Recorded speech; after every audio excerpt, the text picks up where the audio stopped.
ಮರ್ಯಾದೆಯಿಂದ ನಿನ್ನ ಕೈಯಲ್ಲಿರುವ ಸೂಟ್ ಕೇಸ್ ನನಗೆ ನಿನ್ನ ಪ್ರಾಣ ಭಿಕ್ಷೆ ಬೇಡಿಕೊಂಡು ಇಲ್ಲಿಂದ ಬಚಾವಾಗು.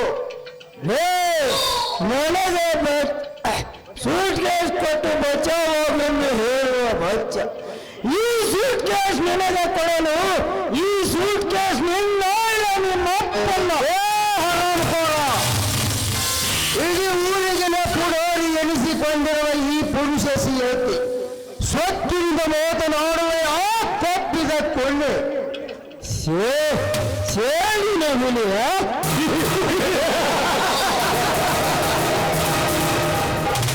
ನೀನು ಸೇರಿನ ಹುಲಿಯಾಗಿ ನನ್ನ ಮೈ ಮೇಲೆ ನುಗ್ಗಿ ರಕ್ತ ಕುಡಿಯುವುದಕ್ಕಿಂತ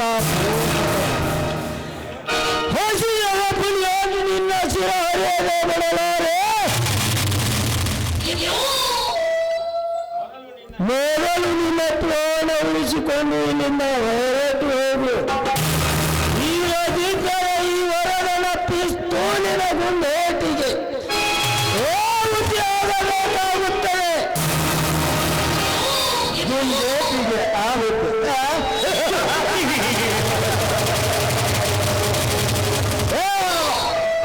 ಅವರಿವರನ್ನು ಕೊಂಡ ಮೂತ್ರಕ್ಕೆ ನೀನೇನು ದೊಡ್ಡ ರೌಡಿ ಎಂದು ತಿಳಿಯಬೇಡ.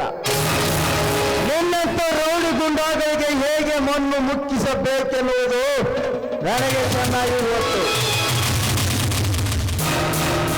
ಈ ವರದನನ್ನು ಮಣ್ಣು ಮುಕ್ಕಿಸುತ್ತೇನೆಂದು ಪುಂಡನ ಪುಡಾರಿ ಅಂತ ಹೋರಾಡುವ ನಿಮ್ಮಂತವರನ್ನು ಮಣ್ಣಲ್ಲಿ ಮುಚ್ಚುವುದೇ ಈ ವರದನ ಹಠ.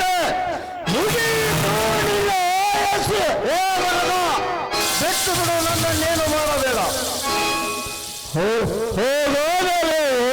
ನೀನು ನಾನು ಬೇರೆ ಯಾರು ಅಲ್ಲ ಹೊರಗ ಸೌಕರ್ ಸೋಮಶೇಖರ ಆಪ್ತ ಮಿತ್ರ ಪ್ರತ್ಯ. ನಿಜ ಸಂಗತಿ ಹೇಳಿ ನಿನ್ನ ಪ್ರಾಣ ಉಳಿಸಿದೆ. ಈಗ ನೀನೊಬ್ಬ ಭಯೋತ್ಪಾದಕನೆಂದು ನಿನ್ನನ್ನು ಸುಟ್ಟು ಬೀಸಾಕುತ್ತಿದ್ದೆ. ನೋಡುವರದ ನಿನ್ನ ಸೂರ್ಯತನದ ಬಗ್ಗೆ ನಾನು ಬಹಳ ಜನರ ಬಾಯಿಂದ ಕೇಳಿ, ಕಾರಣ ನಿನ್ನನ್ನು ಈ ವೇಷದಲ್ಲಿ ಕಾಣಬೇಕೆಂದು ಬರಬೇಕಾಯಿತು. ಈ ನನ್ನ ಭಯೋತ್ಪಾದಕನ ವೇಷಕ್ಕೂ ಹೆದರದ ನಿನ್ನ ಗುಂಡಿಗೆ ತುಂಬಾ ಮೆಚ್ಚಿದ್ದೇನೆ. ನಿನ್ನ ನೆಚ್ಚಿಗೆ ಸಮಾವೇಶ, ಸಂತೋಷದ ಸಮಾವೇಶ ನನಗೆ ಬೇಕಾಗಿಲ್ಲ. ನಾನೊಬ್ಬ ಕೊಲೆಗಾರನನ್ನು ಹುಡುಕುತ್ತಿದ್ದೇನೆ. ನಾನಿನ್ನು ಬರುತ್ತೇನೆ.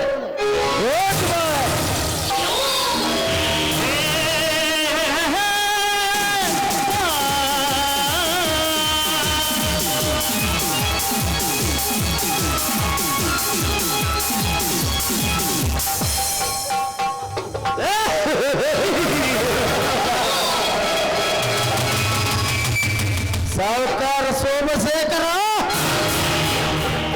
ನಿನ್ನ ಅಟ್ಟಹಾಸವನ್ನು ಸೆರೆ ಪಡೆಯುವ ಗಂಡಸನ್ನು ಯಾರು ಹುಟ್ಟಿಲ್ಲ ಈ ನಾಡಿನಲ್ಲಿ ಎಂದು ನಾನು ತಿಳಿದಿದ್ದೆ. ಈಗ ತಾನೇ ಗೊತ್ತಾಯಿತು. ನಿನ್ನ ಶವ ಸಂಸ್ಕಾರ ಮಾಡಲು ಈ ವರದ ನಾಯಕನೇ ಸರಿಯಾದ ಜೋಡಿ.